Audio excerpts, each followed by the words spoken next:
اللي أحرزه رقم 11 من فريق الجزائري، أو الهدف الثالث بتاعنا برضو كانت كلها عبارة عن مهارات فردية. والحمد لله إن احنا يعني صعدنا بفريق فيومي لأول مرة لدور ال 16 المعدل، وربنا يوفقنا والمسيرة تستمر إن شاء الله. أنا عايز أحييك قبل الروح الرياضية. النهاردة حضرتك عملت لفتة سياسية مهمة جدا، وقمت بتكريم السفير الجزائري، وكانت روح ديت يمكن دي هي اللي خدت للمباراة طابع رياضي حماسي خاص يعني. الحقيقة احنا لما رحنا لعبنا في الجزائر قابلونا مقابلة أكتر من رائعة، واحتفوا بينا احتفاء كبير، وكان لازم احنا بلد كرم لازم نرد لهم الحفاوة بتاعتهم، ولازم نبقى نهتم بيهم ويعني نحاول نسعدهم على قدر ما نستطيع بصرف النظر عن حزنهم على نتيجة المباراة. لكن احنا كنا بنحاول على قدر الإمكان نفعل ما نستطيع ردا للي عملوهم. يعني سيادة المستشار وائل مكرم هيكون موجود معانا برضه، يعني سيادة المستشار اتفضل.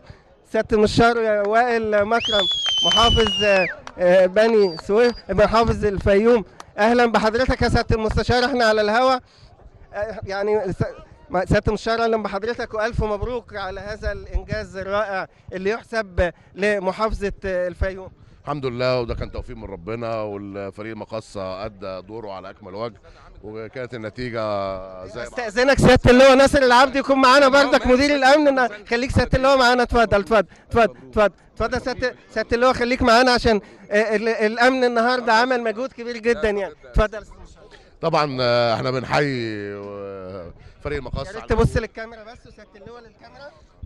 بنحيي طبعا فريق المقصة على المجهود الرائع. مباراة كانت شيقة جدا النهارده، الحمد لله كلنا استمتعنا.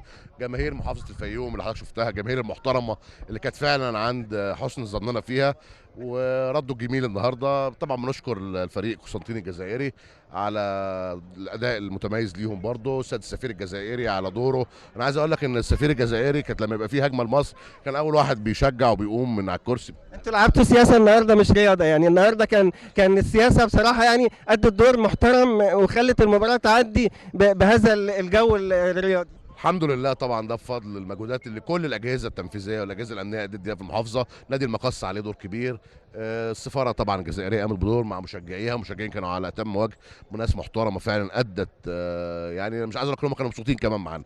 وفي لقطه لسياده اللواء محمد عبد السلام شافها، حتى خدت انا بالي منها لما شفت حارس المرمى الجزائري وهو بيفك رجل اللاعب المقصه. ففعلا كان النهارده احنا النتيجه اللي احنا طلعنا بيها النهارده هو الحب والتواصل والود تمام بين شعبين متأخرين من آلاف السنين. بشكرك وسياده اللواء ناصر العبد. بعد ما افتقدناك في اسكندريه، فاحنا هنا طبعا عايشين الامن اللي احنا كنا عايشينه معاك في اسكندريه. بحييك وبشكرك على هذا المجهود. الحمد لله، ومواطنين اسكندريه زي مواطنين الفيوم طبعا، والحمد لله انا بيني وبينهم تواصل. ببارك الاول طبعا للسيد الوزير المحافظ، ببارك لمحمد بيه عبد السلام. ماتش مباراه طيبه، مباراه فيها روح رياضيه عاليه جدا، الحمد لله عدت على خير.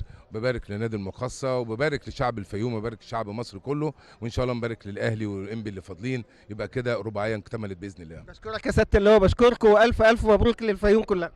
شكرا يا فندم، شكرا. زميلي تامر صقر اليك الميكروفون.